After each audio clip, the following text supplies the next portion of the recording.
that we here highly resolve these dead shall not have died in vain, that the nation shall have a new birth of freedom, and that government of the people, by the people, for the people, shall not perish from the earth. This nation under God shall have a new birth of freedom. This nation under God shall have a new birth of freedom. This nation under God shall have a new birth of freedom. This nation under God shall have a new birth of freedom. This nation under God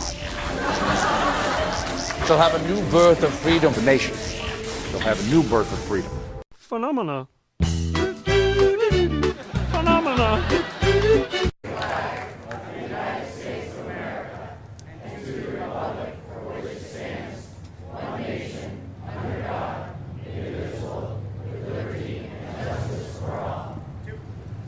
Vote for the team that asks not what their country will do for them, but what they can do for their country.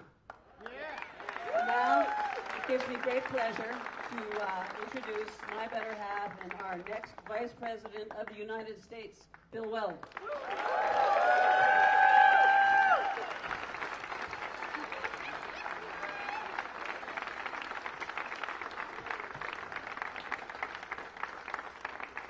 Thank you, baby. Well, that was an address full of true facts. It's a great pleasure to be back in New Hampshire after only a short absence. I was up here fishing just a few weeks ago. Our informal motto around Libertarian headquarters is live free. You know, this is live free or die country, and we are very much at home here. Yeah.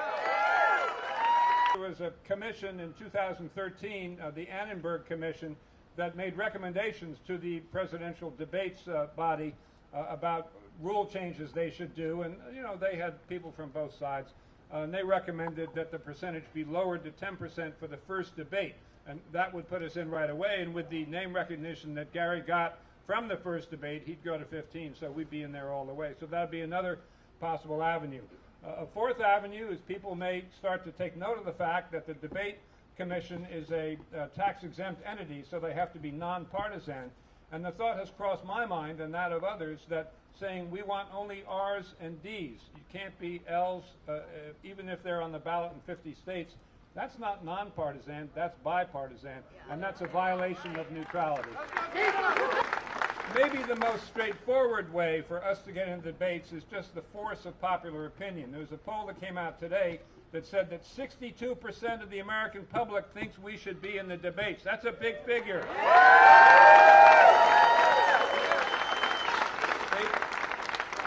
Abraham Lincoln said, without public opinion, nothing is possible. With it, anything is possible. Those are true words. So we look forward to carrying the banner into September and October. We have no ambition short of running the table and winning the whole thing when we get there, because we think we have winning arguments. Nobody can deny that we made a difference in our states. Nobody can deny that we worked across the aisle with Democrats to get stuff done, which they don't do so much in Washington, D.C. Nobody can deny that we were fiscally conservative, that we cut spending, and that we balanced the budget. That hasn't been done in Washington, D.C. in many decades. So we're not just saying here's a promise as from the Democrats as to all the wonderful things we're going to do for free, or really a conclusory statement from the Republican standard bearer, just it's going to be great. No particular granularity about how we're going to get there, because frankly I don't think he has the granularity. He just has the adjectives and the adverbs, no facts. But in our case, it's a settled fact as to what we've done, and I think that'll make a difference to the voters when they really look at the situation. And I think the point that Leslie, my wife, made is an important one, that this is a year when people have almost a responsibility to take matters in their own hands and think for themselves and make a considered choice. And people say, oh, isn't a vote for a third party a wasted vote? Well, it's really not. It's really not if the so-called third party is the one that you agree with. In fact, voting for someone you don't agree with, that's a wasted vote. We'll get the idea that with Honest Johnson in the White House, that's the name that's going to stick, Honest Johnson. Distinct difference in tone and it's fueled by the man who's going to be responsible for making the prediction come true that we can run the table and win it all, and that would be the next president of the United States, Gary Johnson.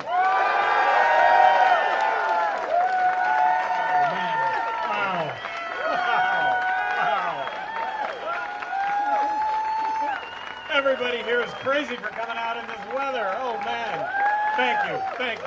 You honor us. Thank you.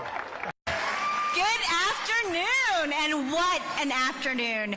Thank you for being here today in the best county in the nation, Camden County.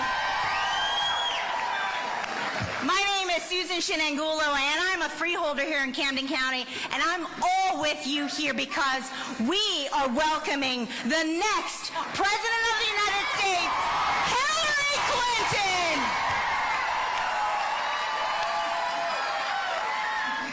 Only Hillary can bring us together as one nation, indivisible, with liberty and justice for all.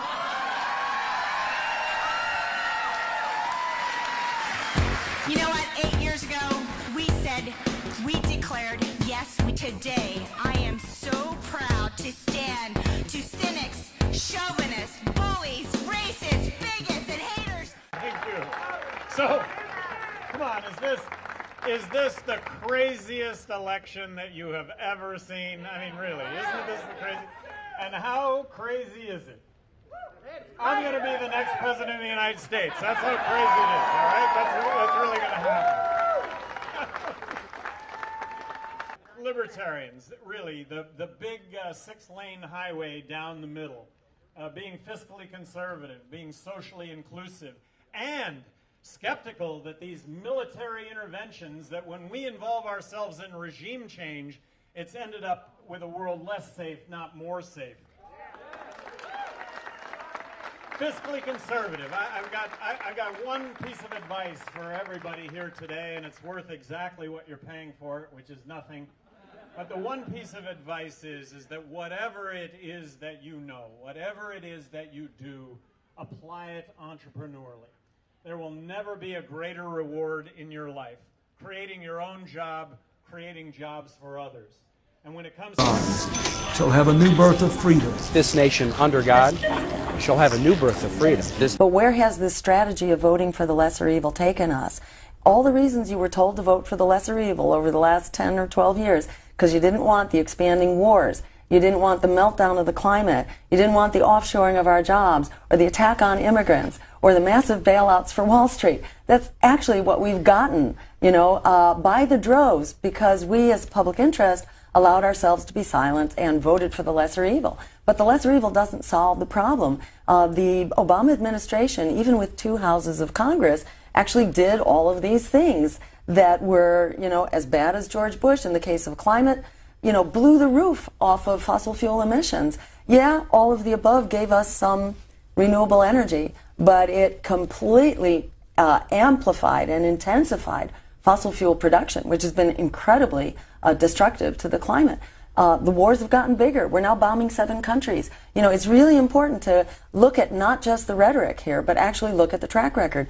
And the reality is the lesser evil and the greater evil is a race to the bottom. And even Donald Trump and the right-wing extremism grows out of the policies of the Clintons, in particular NAFTA, which sent our jobs overseas, and Wall Street deregulation, which blew 9 million jobs up into smoke. So that's what's creating this right-wing extremism. A vote for Hillary Clinton isn't going to fix it. And one last point, which is this, that it's now Hillary Clinton who wants to start an air war with Russia over Syria by calling for a no-fly zone. We have 2,000 nuclear missiles on hair-trigger alert, and Mikhail Gorbachev, the former premier of the Soviet Union, is saying we are closer to a nuclear war than we have ever been. Under Hillary Clinton, we could slide into nuclear war very quickly from her declared policy in Syria. So I won't sleep well at night if Donald Trump is elected, but I sure won't sleep well at night if Hillary Clinton is elected. Fortunately, we have another choice other than these 2 candidates who are both promoting lethal policies. But on the issue of war and nuclear weapons and the potential for nuclear war. It's actually Hillary's policies, which are much scarier than Donald Trump, who does not want to go to war with Russia. He wants to seek modes of working together, which is the route that we need to follow. The military. There was a poll among active military personnel 2 weeks ago on who they favored for President of the United States. I won that poll. Yeah. So what does that say? Consequence of making things worse, not better. Regime change. Iraq. You've got ISIS that flees to Syria, Libya, or their numbers are strengthened in Syria and Libya. And you can't make this up, and it wasn't intentional, but Hillary Clinton and Barack Obama, they went in and they supported the opposition in Syria and Libya to support regime change. We armed the opposition in Syria and Libya to support that regime change. And guess what? The opposition got beaten, and all of those arms ended up in ISIS hands. That's the unintended consequence of being at war all the time. Let's stop being at war. Let's bring the world together with free trade and diplomacy. We should be able to make the decisions as to whether or not we want to vaccinate our kids or not. Now, I choose to vaccinate my kids, and you never say never. Look, in the case of zombie apocalypse taking over the United States, and that there is a vaccine for that, as President of the United States, you might find me mandating that vaccine. I just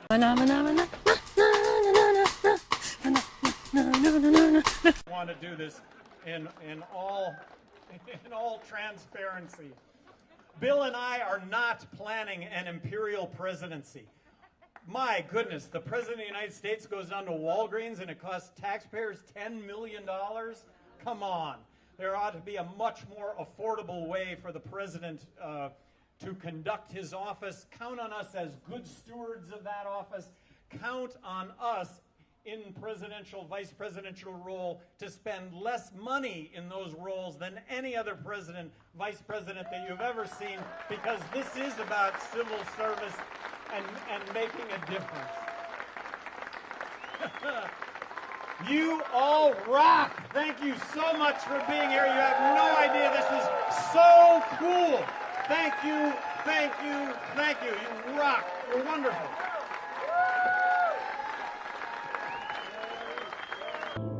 A true revolution of values will lay hands on the world order and say of war,